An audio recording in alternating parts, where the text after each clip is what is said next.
Bonjour à tous et bienvenue sur ma chaîne, je suis ravie de vous retrouver. Aujourd'hui je vous propose une vidéo sur absolument tout ce que peut ou ne peut pas faire un chrétien, donc c'est parti. Alors en fait pas du tout, c'est une blague, je ne vais pas vous présenter ce que peut ou ne peut pas faire un chrétien, je vais vous expliquer tout ça dans la vidéo, mais avant de commencer, je sais que j'ai l'air d'avoir 12 ans avec cette coiffure, mais il fait 1 million de degrés, donc c'était juste pas possible de rester les cheveux pas attachés. Et je sais que la luminosité est un petit peu bizarre, c'est très compliqué de filmer l'été ici parce que la lumière, tout ça, donc voilà, excusez un peu ces petits détails. Et on va commencer, donc je vais diviser un petit peu 3 points dans cette vidéo, je vais regarder mes petites notes. Donc voilà, on va commencer, mais avant, ne commentez pas avant d'avoir vu toute la vidéo. Voilà, ça n'aurait absolument pas de sens de commenter en se basant sur 3 phrases. Si vous voulez commenter, regardez toute la vidéo, etc. Ensuite, n'oubliez pas qu'on a tous un avis, une opinion sur tout et n'importe quoi. Vous avez le droit d'exprimer, mais bien sûr ici, tolérance et respect sont les mots d'ordre. Donc si vous ne rentrez pas dans ces cases, ça sera supprimé. Et avant de commencer, si tu n'es pas abonné, surtout n'oublie pas de t'abonner à la chaîne, de liker et c'est parti. Alors j'étais vraiment étonnée lorsque j'ai repris ma chaîne sur le thème de la foi chrétienne il y a maintenant plus de 4 ans, ça fait un bail, de toutes ces questions et ces questionnements, ces avis par rapport à ce sujet et principalement ce début de question. Un chrétien peut-il faire ceci? Un chrétien peut-il faire cela? Et il y avait énormément de questions et d'avis en fait sur ces choses-là. Ou alors au niveau des commentaires, des fois c'était ah bah tu es chrétienne alors tu devrais pas faire ceci, tu devrais faire cela. Beaucoup de jugements aussi par rapport à ça. Et aussi j'ai remarqué que voilà, toutes les vidéos qui commencent par un chrétien peut-il se faire tatouer, un chrétien peut-il écouter de la musique mondaine, etc. C'était des sujets très très demandés, très recherchés. Personnellement, vous avez vu que j'ai pas vraiment fait de vidéo sur ces sujets-là parce que c'est une question qui m'énerve un petit peu. Voilà, on a tous notre avis sur ça, mais je trouve que c'est très réducteur en fait, comme si un chrétien ne se limitait seulement à ce qu'il peut faire ou ne pas faire. Et je trouve que c'est très réducteur. Donc bien évidemment, il n'y a absolument aucun jugement sur rechercher des réponses sur ces sujets-là, bien entendu. Donc voilà, je vais diviser la vidéo en 3 parties. Alors mes petites notes, tout d'abord on va aborder la question d'opinion et de conviction personnelle. Ensuite on va aborder que rechercher réellement en fait, plutôt que se poser ces questions-là, peut-être qu'il y a quelque chose d'autre à rechercher. Et à la fin, bien sûr, comment faire mon choix? Parce que peut-être que vous avez encore ces questions et vous dites, mais comment faire en fait mon choix par rapport à ces questions? Donc c'est parti, premier point. Tout d'abord, bien sûr, il y a des réponses dans la Bible. Si on lit la Bible, vous avez pas mal d'instructions, de commandements qui vont vous donner un petit peu des choses à suivre et des lignes de conduite, j'ai envie de dire. Donc vous avez par exemple les 10 commandements qui peuvent être une bonne ligne de conduite, même si c'est assez basique. Vous avez bien sûr toutes les instructions, commandements qu'on retrouve dans les lettres. Donc dans les lettres dans le Nouveau Testament, vous avez aussi bien évidemment tout ce que dit Jésus en fait, que vous retrouvez dans les évangiles. Donc bien sûr on peut se baser son jugement sur tout ça, bien évidemment, et je pense que c'est la première chose à aller faire, c'est aller chercher les réponses dans la Bible. Ensuite, j'ai envie de poser une question, posez-vous la question vous-même, encore sans jugement. Est-ce que si vous vous posez ces questions, vous avez une vraie relation avec Dieu? Est-ce que vous lisez réellement votre Bible? Vous allez me dire oui, mais est-ce que en fait vous sortez votre Bible que le dimanche pour aller à l'église? Est-ce que vous lisez votre Bible tous les jours? Est-ce que vous essayez réellement de placer du temps dans votre vie pour juste développer votre relation avec Dieu, grandir dans la foi, en lisant votre Bible, en prenant des livres sur la Bible ou sur la théologie ou la vie chrétienne? Est-ce que vous vous éduquez sur ça? Est-ce que vous passez du temps dans la prière? Est-ce que vous échangez avec d'autres chrétiens? Est-ce que ça fait partie intégrante de votre vie ou pas? J'ai remarqué que beaucoup, attention encore pas du tout de généralité, mais beaucoup de personnes se posent des questions comme ça parce qu'ils veulent une réponse facile. On vit dans cette société où tout est rapide, tout vient fast food, tout est fast, tout est rapide et on pose une question, on veut la réponse, on veut l'appliquer sans réfléchir en fait. Et peut-être qu'à travers ces questions, il peut se cacher derrière un raisonnement comme ça en fait, de vouloir chercher la facilité, le truc, ah oui ou non, noir, blanc, on n'en parle plus. Parce que ce genre de comportement, ça peut vraiment montrer une attitude un peu bébé en fait. Dans la Bible, vous avez cette comment on dit, image du bébé qui a besoin du lait pour se nourrir, et Paul qui dit il faut que vous soyez adulte pour de la nourriture solide. Et c'est un petit peu cette image que j'ai envie de ressortir par rapport à ça, c'est que parfois on est un petit peu bébé. On veut, un bébé c'est quoi? Un bébé il est dépendant de ses parents complètement pour la nourriture, et un petit enfant, on va lui dire tu dois faire ci, tu dois faire ça, là c'est le dodo, là c'est la sieste, là on mange, non il faut pas faire ça, il faut pas toucher à ça, ça brûle, vous voyez ce que je veux dire? Des règles précises, tu peux pas, et l'enfant il doit juste obéir. Bon c'est un peu cliché mais c'est un petit peu ça en fait, et on a peut-être un peu cette attitude. Est-ce que je peux faire ça? Ou ah oui, ça, feu vert, feu rouge. Et ça montre un petit peu une attitude de bébé, mais en fait Dieu veut pas qu'on reste bébé. Il veut que l'on grandisse dans la foi pour devenir adulte. Un adulte c'est quoi? Un adulte il est face à ses responsabilités. Un adulte il a des choix à faire. Il va se retrouver face à des situations où il doit choisir, ça doit venir de lui, donc qu'est-ce qu'il doit faire? Il doit analyser, il doit cogiter. Bien sûr, là, vu qu'on parle de spiritualité, il faut prier, demander à Dieu, rechercher dans la parole, etc. Vous voyez? Donc, il faut essayer de passer de ce stade bébé au stade adulte. Ça va être aussi se confier en Dieu, même quand on ne voit pas exactement où on va, vers quoi on va, etc. Ça va être avoir la foi et marcher par la foi et non par la vue. Dieu veut vraiment que l'on devienne adulte, et c'est pour ça que je ne vais pas vous faire une vidéo qui vous dit oui tu peux faire ça, donc voici la liste de tout ce que tu peux faire et voici la liste de tout ce que tu peux pas faire, parce qu'on va voir que c'est plus complexe que ça. Et que j'espère que si vous êtes sur cette chaîne, vous avez envie de devenir adulte spirituellement et de pas rester un petit bébé qui boit son lait. Donc bien sûr, comme je disais, on a bien évidemment plein de réponses dans la Bible, mais il y a aussi beaucoup de questions lifestyle, des questions de vie, des questions de des sujets d'actualité qui sont peut-être pas dans la Bible, parce que la Bible a été écrite il y a un certain nombre d'années, il y avait peut-être pas les mêmes problématiques que maintenant, les mêmes sujets d'actualité, et par rapport à ça, qu'est-ce qu'il faut faire? Faut un petit peu cogiter, faut un petit peu réfléchir, faut un petit peu analyser, et bien évidemment, première chose, rechercher auprès de Dieu les réponses. Mais ça, on va voir tout ça un peu plus dans la partie 2. Donc avant d'attaquer le deuxième point, j'avais aussi envie de parler un petit peu de conviction personnelle, puisque bien évidemment il y a des choses un peu pour tous, des généralités, et il y a après aussi des convictions personnelles. Vous pouvez avoir une conviction en lisant votre Bible ou en faisant vos recherches, ou tout simplement au-delà d'une conviction personnelle qui vous serait donnée par Dieu, par exemple dans votre lecture, où vous avez le sentiment que vraiment Dieu vous dit pour vous d'appliquer cette chose dans votre vie, ça arrive aussi. Vous pouvez aussi avoir tout simplement, j'appelle ça moi une question de bon sens, de remarquer dans votre vie qu'il y a certaines choses qui vont pour vous, qui ne vont pas. Et ça, je sais pas c'est quoi le terme que vous donneriez, pour moi c'est plus du bon sens qu'autre chose. Et pour ça je vais prendre un exemple, ou même plusieurs exemples. Qu'est-ce que j'avais mis? Par exemple, oui, une femme peut avoir la conviction de mettre un voile quand elle prie. Ça peut être une conviction personnelle qu'elle a pour elle-même, et c'est très bien. Après, on a comme je disais, plus un peu du bon sens. Par exemple, quelqu'un qui va vouloir rejeter l'alcool, être contre l'alcool, ou tout simplement ne jamais boire d'alcool, parce que si on analyse un petit peu sa vie, son expérience, c'est quelqu'un qui, avant qu'elle était chrétienne ou qu'il était chrétien, buvait énormément, avait une dépendance à l'alcool. Je dirais peut-être pas alcoolique, mais en tout cas avait une grosse dépendance à l'alcool. L'alcool, c'était toujours pendant les soirées, les grosses sorties, à boire beaucoup trop.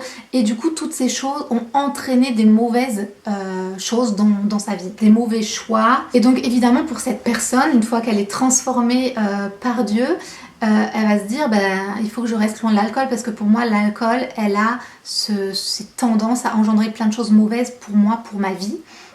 Et évidemment que c'est très bien pour elle, on va pas l'inciter à boire de l'alcool et à sortir et à retomber là-dedans, parce que pour cette personne ça va être un trigger. En français je sais pas comment on dit, mais vous savez, cette petite chose qui peut vous faire tomber. Cette petite chose, c'est le petit truc là que si vous commencez à marcher sur ce chemin, ça va être dur de pas glisser.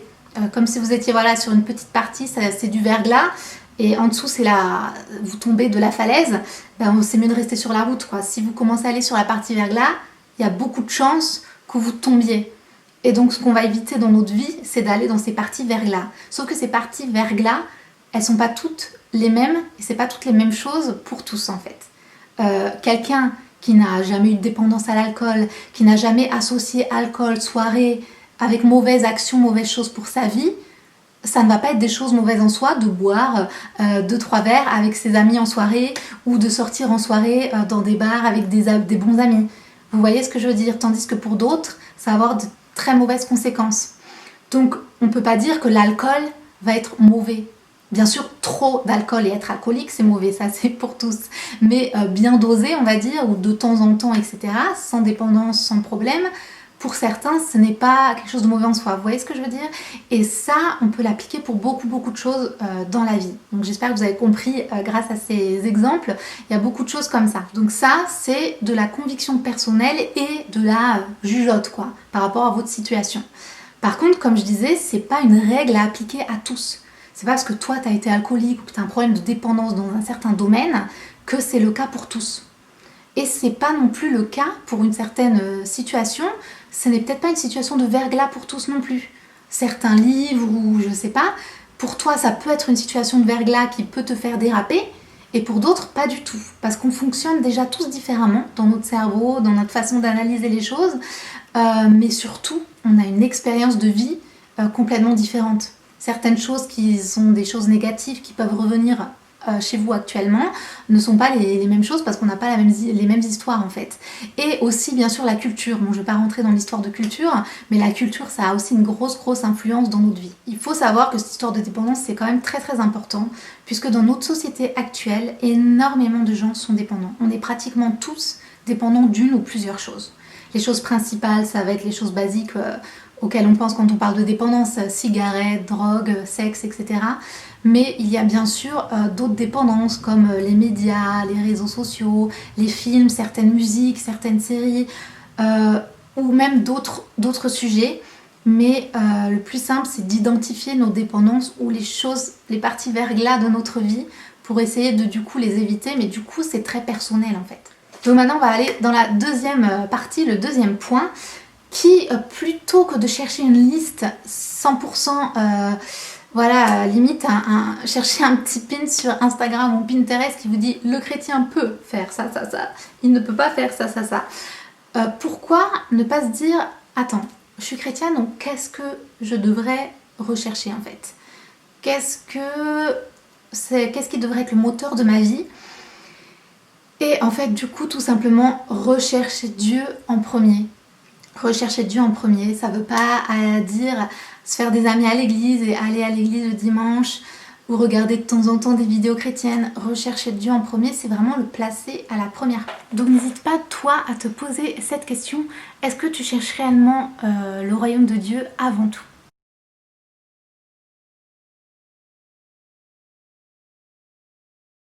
Au peuple d'Israël, parce qu'en fait ils faisaient tout le temps les mêmes erreurs, tout le temps les mêmes bêtises, tout le temps ce cercle là.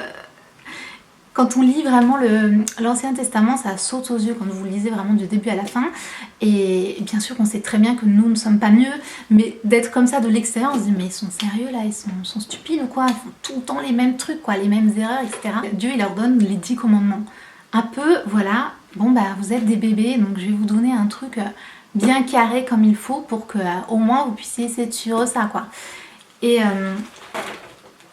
je caricature beaucoup bien sûr, mais est-ce que vous voulez vraiment redevenir bébé avec des règles super strictes ou être vraiment dans la liberté du libre arbitre que Dieu nous donne? Dieu, ce qu'il veut, c'est un cœur bien disposé.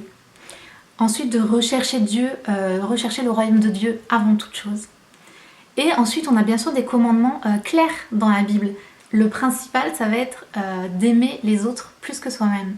Et rien que ce commandement-là, on va parfois préférer critiquer, juger les autres sur leurs habits, parce qu'ils sont tatoués, parce que cette fille se maquille, toutes les choses que nous on ne fait pas en fait, plutôt que tout simplement d'obéir à ce simple commandement d'aimer les autres plus que soi-même.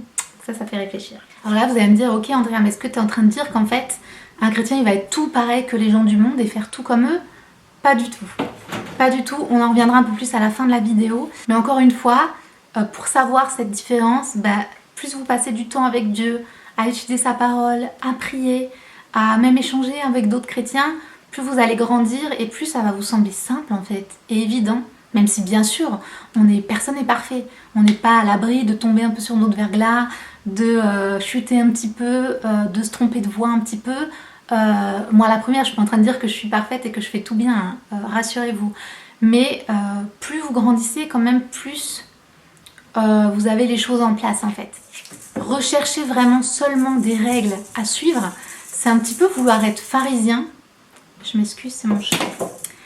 Et si vous regardez, si vous avez bien lu les évangiles, vous voyez que les personnes qui s'opposent le plus à Jésus, bizarrement, ça va pas être les athées ou les gens qui faisaient pas partie du peuple israélite, mais les pharisiens.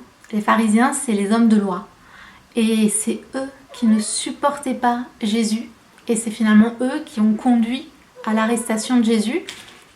Ces hommes de loi. C'est drôle quand même quand on y pense.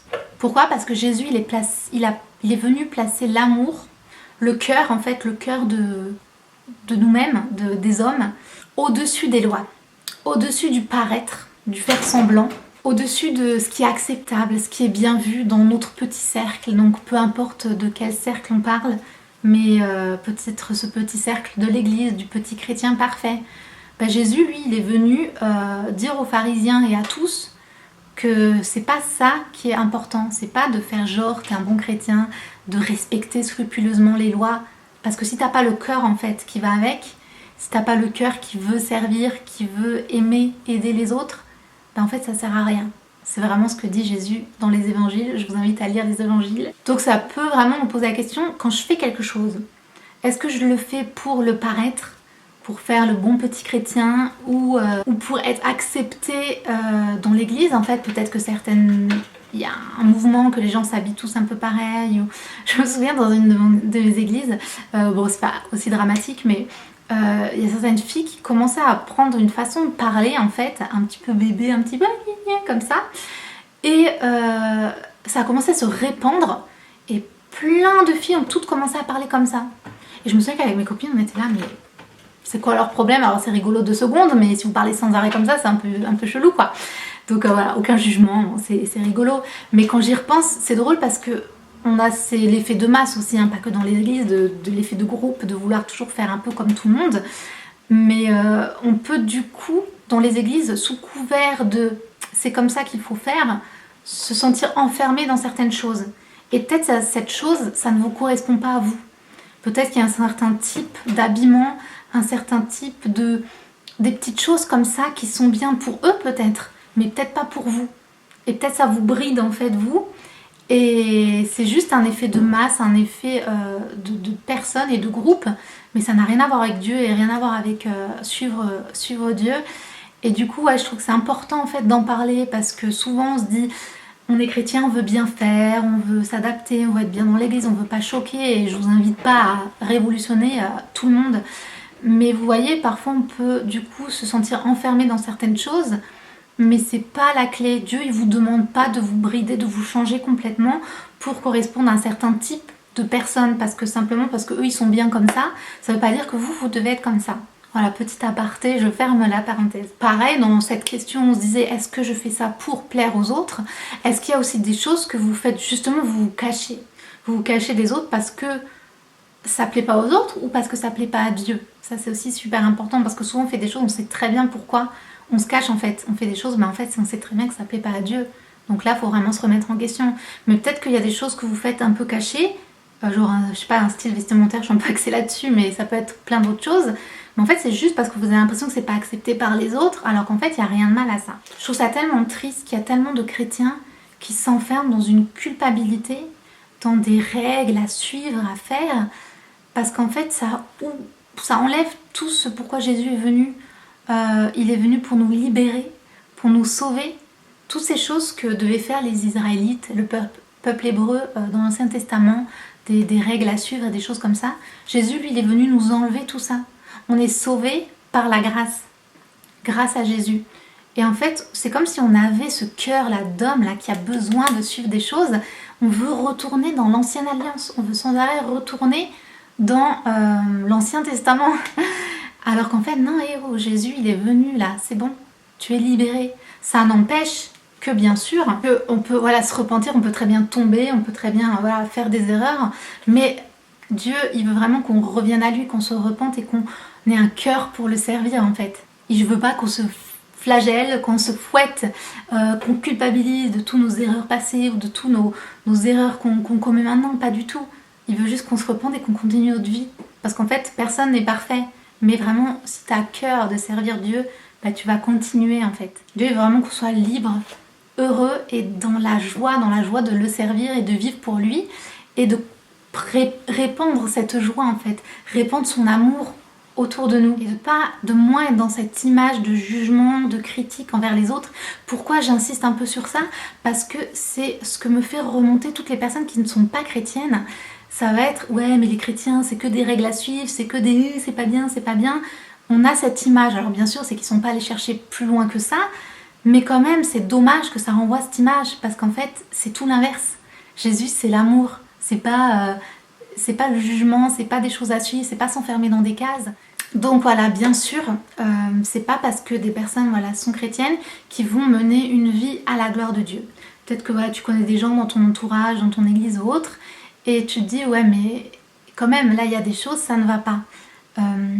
Ce que je conseille dans ces cas-là, c'est d'être plus un exemple dans ta vie à toi et de pour toutes ces personnes qui vivent plus comme le monde en fait, d'être ton témoignage, le meilleur témoignage que tu puisses donner, plus que des remontrances ou des conseils qui n'ont pas été demandés, c'est le témoignage de ta vie et de montrer comment Dieu il agit au travers de ta vie et que tu puisses vraiment, désolée je regarde un petit peu mes notes, que tu puisses vraiment vivre ta vie comme Dieu te le demande en cherchant Dieu d'abord. Bien sûr avec un cœur ouvert, prêt à changer, à grandir, à évoluer, à se remettre en question aussi, parce que c'est pas parce que on veut servir Dieu qu'on a tout réussi du premier coup et qu'on est tout parfait, pas du tout. Faut se remettre en question toujours, faut être prêt à grandir au regard de la parole de Dieu. N'oublie pas que ta vie, c'est vraiment une lumière pour les autres. Donc vraiment, agis plus sur ta vie, à te concentrer, à vivre vraiment ta vie comme témoignage pour Dieu, plus qu'à vouloir chercher, critiquer au niveau de la vie des autres. Alors je dis pas que c'est facile et peut-être que tu as des amis très proches qui ont des soucis, tu peux bien sûr les conseiller etc. Mais je parle d'une manière générale parce que d'une manière générale on va plus avoir tendance à juger, critiquer tout le monde, tous les gens qui nous ont rien demandé, des gens sur internet qu'on connaît pas, plutôt que de se concentrer sur sa vie en fait et essayer de faire les choses bien dans sa vie. Enfin pour terminer, le dernier point c'est comment on fait son choix. Du coup, c'est bien beau tout ça, mais est-ce que je suis chrétienne, est-ce que je peux me faire tatouer? Est-ce que je suis chrétienne, est-ce que je peux me maquiller? Est-ce que je peux mettre ci ou ça? J'espère quand même que le message a un petit peu passé au travers de toute cette vidéo, de vraiment aller chercher tout ça dans la Bible, dans la lecture de la Bible, dans la prière, dans l'éducation de soi-même avec ces livres. Chercher des livres, si vous cherchez des revues lecture, j'en ai plein sur la chaîne. De regarder peut-être mes vidéos si ça peut vous aider, d'aller sur EMCI TV, sur Top Chrétien, toutes ces chaînes un peu qui ont beaucoup de contenu pour s'éduquer un petit peu, prendre les avis de plusieurs personnes parce que certains vont vous parler plus que d'autres, pareil pour les livres, mais surtout Dieu en premier, en passant du temps avec lui et en essayant de le remettre vraiment au centre de votre vie. Parfois on cherche un petit peu des excuses. J'ai souvent des copines qui venaient me voir quand j'avais 20 ans, etc. Ah mais André, ce gars, il est trop bien, mais regarde, il y a ceci, cela. En fait, le gars, il n'est pas bien du tout pour elle. Elles le savent très bien. On va en parler. Moi, je suis un petit peu rationnelle. Il n'est pas bien pour toi, donc sors pas avec et point barre, quoi. C'est QFD. Mais bien sûr, quand il y a les émotions, les sentiments, tout ça, c'est plus compliqué. Et donc, en fait, la copine, elle va rabâcher, le lendemain, elle va y revenir et ça revient et ça revient. En fait, tu auras beau donner tous les conseils du monde, elle s'est fait son idée. Elle veut sortir avec en fait, même si le mec il est pas bien pour elle. Donc c'est juste un petit exemple comme ça. Mais souvent on sait très bien qu'une chose va pas être bien pour nous, mais en fait on va se chercher des excuses parce qu'on en a envie et c'est tout. Mais si on replace Dieu au centre, il surpasse ces désirs qu'on peut avoir pour d'autres choses en fait. Et à partir du moment où il a vraiment la première place et qu'il surpasse ses désirs, et bien c'est plus facile de faire ses choix. Voilà, je sais pas si c'est très clair ce que je dis, j'espère que ça vous parle. Ensuite, bien sûr, quand je vous disais d'aller chercher un petit peu partout, faites aussi attention. Beaucoup de gens, de blogs, de chaînes YouTube, de tout ce qui existe, vont parler de leur expérience, de leur avis. Peut-être que moi je le fais aussi dans des vidéos, je ne sais pas.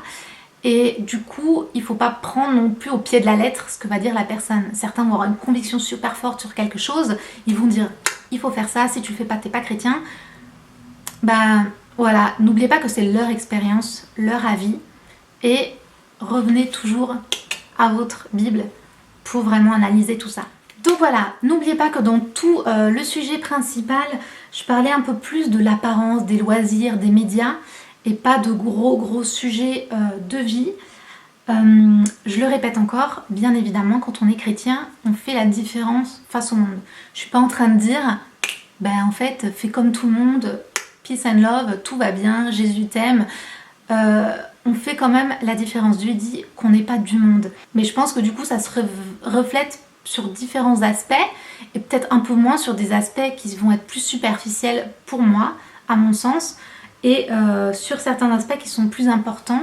Et là, on va faire plus la différence.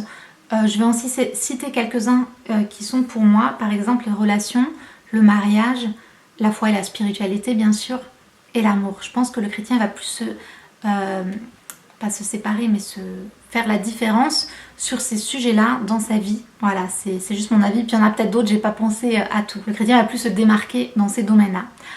Voilà, donc c'était une longue vidéo. J'espère vraiment que ça vous a parlé, encouragé et aidé aussi. Si jamais vous vous posez ces questions, encore une fois, je le répète, il n'y a pas de jugement. Si j'ai semblé un peu rigoler ou autre, c'est ma façon de parler, ne vous inquiétez pas. Comme je disais, on s'est tous posé ces questions une fois dans notre vie, c'est évident. Ouais, j'espère vraiment que ça vous aura aidé si jamais vous vous posez ce genre de questions.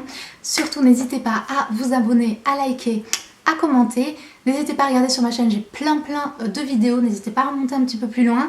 Et moi, je vous fais plein de bisous et je vous dis à la prochaine. Ciao.